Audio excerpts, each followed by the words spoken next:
நான் வந்து படிக்கிற காலத்தில் வந்து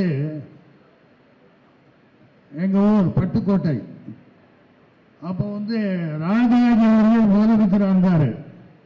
அவர் வந்து குலக்கல்வி அப்படின்னு ஒரு பாதி நேரம் படிங்க, பாதி நேரம் தொழிலை பாருங்கன்ட்டார். அதில் வந்து நான்லாம் ரொம்ப பாதிக்கப்பட்டவன். நான் விவசாய குடும்பத்தை சேர்ந்தவன். என்ன விவசாயத்தில் போய் என்ன வயலுக்கு வரப்பு வெட்டுறதா, நடுறதா, தண்ணி பாய்ச்சறதா, அது ஒன்றும் பெரிய விஷயமே கிடையாது. யார் வேணாலும் செய்யலாம். மற்ற தொழில்கள் வேற. அந்த குலக்கல்வி திட்டத்தை அவர்கள் கொண்டு வந்ததுனால நான் என்னுடைய படிப்பை 8th ஸ்டாண்டர்ட் முடிச்சுட்டேன். ESLCன்னு சொல்லுவாங்க அப்போ. அதுக்கப்புறம் 11ஆம் வகுப்புக்கு SSLCம்பாங்க, அப்புறம் PUCம்பாங்க. இப்போ எல்லாம் வந்து மாறி போச்சு. அப்படி நான் படிக்க முடியவில்லை என்றாலும் பல காரணங்கள் இருந்தது. நீங்களெல்லாம் படித்து இந்த நாட்டுக்கும் நாட்டு மக்களுக்கும் பெருமை சேர்க்க வேண்டும், பிறந்த வீட்டுக்கும் தாய் தந்தையருக்கும் பெருமை சேர்க்க வேண்டும். உங்களுக்கெல்லாம் நல்ல வாய்ப்பு கிடைச்சிருக்கு. இன்றைக்கு முதல்வர் அவர்கள் மதிய உணவு திட்டம் மட்டுமல்ல, காலை உணவு திட்டம் கொடுக்கிறாரு. எல்லாருக்கும் உதவி பண்றாரு.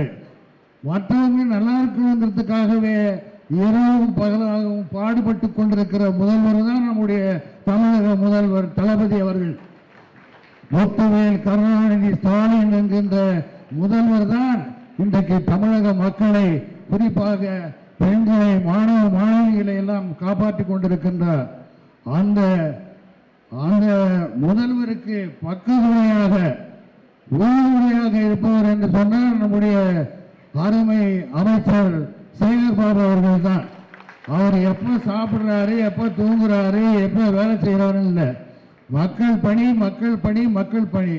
முதல்வர் எதெல்லாம் சொல்றாரோ அத்தனை ஓடி ஓடி வேலை. அதாவது பம்பரமா வேலை செய்கிறாருன்னு சொல்லுவாங்கல்ல, அது அப்படி ஒரு பம்பரத்தான் நம்முடைய அமைச்சர் அவர்கள்.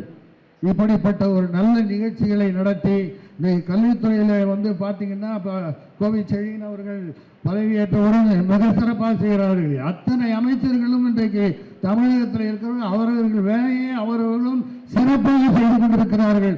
அதில் குறிப்பாக சொல்ல வேண்டும் என்றால் அருமை சகோதரர் மதிப்புக்குரிய மாண்புமிகு சேகர் பாபு அவர்கள் என்பதை நான் குறிப்பிட விரும்புகிறேன்.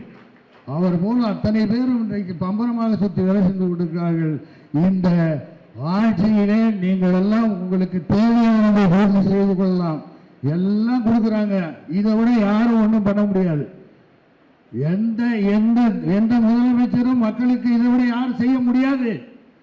அதுதான் உண்மை. ஏன்னா கடன் கடன் சொல்றாங்க. அந்த கடனை வாங்கி செய்யும் பொழுது ஒரு நிகழ்ச்சி நடந்து விடுது, ஒரு மரணம் நடந்து விடுதுன்னா ஒரு 5 லட்சம் ரூபாயை தமிழக முதல்வர் வந்து அறிவிப்பார். உடனே மற்ற மாற்றுக் கட்சிக்காரர்கள்லாம் என்ன சொல்கிறாங்க, 5 பத்தாது 25 கொடுன்றாங்க. எங்கள் ஆட்சி நடத்துகிறவங்களுக்கு எப்படி என்ன எதுக்கு எதுக்கும் கொடுக்கணும்னு தெரியும். அதை அவர்கள் சிறப்பாக செய்து கொண்டிருக்கிறார்கள். ஆகவே இந்த பொன்னான இந்த ஆட்சியில் நீங்களெல்லாம் நல்லா படித்து உங்களுக்கு எல்லா வசதியும் பண்ணி கொடுக்குறாங்க. நீங்கள்லாம் இப்போ வருங்காலத்தில் வந்து உங்கள் பெற்ற தாய் தந்தையருக்கும் இந்த நாட்டுக்கும் தமிழகத்துக்கும் பெருமை தேடி தர வேண்டும் என்று கேட்டுக்கொண்டு இந்த வாய்ப்புக்கு நன்றி கூறி விடைபெறுகிறேன். நன்றி, வணக்கம்.